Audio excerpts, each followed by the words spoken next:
Baik, selanjutnya komunikasi verbal.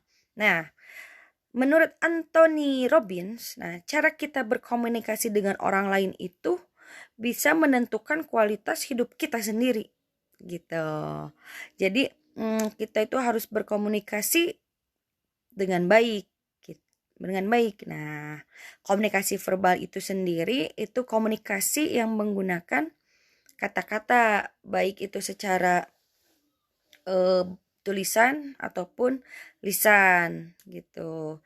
Melalui kata-kata kadang kan kita tuh banyak mengungkapkan kayak misalnya mengungkapkan perasaan kita gitu kan, ataupun misalnya emosi, kita bisa mengungkapkan pemikiran, gagasan gitu kan, atau maksud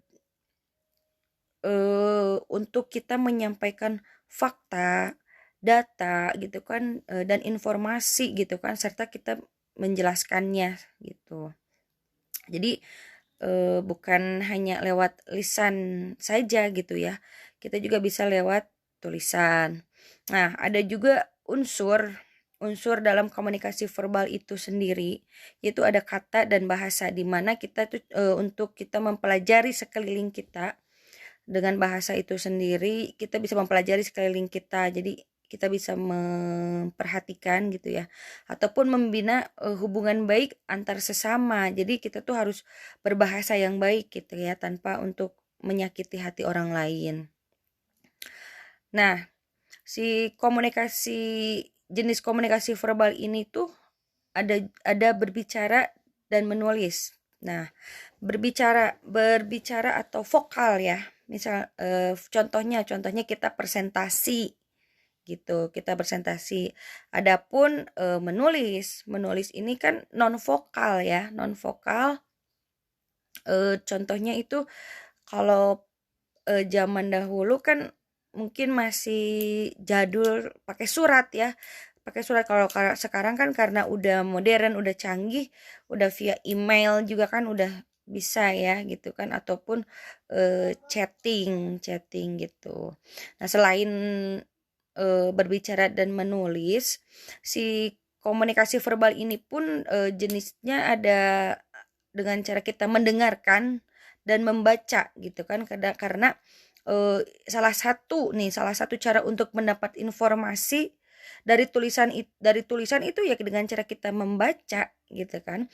Nah, sedangkan si mendengarkan sendiri itu adalah kegiatan yang melibatkan unsur mendengarkan, memperhatikan gitu kan, memahami, dan juga misalnya mengingat gitu. Nah, jadi kita itu jangan hanya percaya lewat vokal ya, tapi dengan mendengarkan juga gitu kan, yang karakteristiknya teh jelas dan singkat gitu.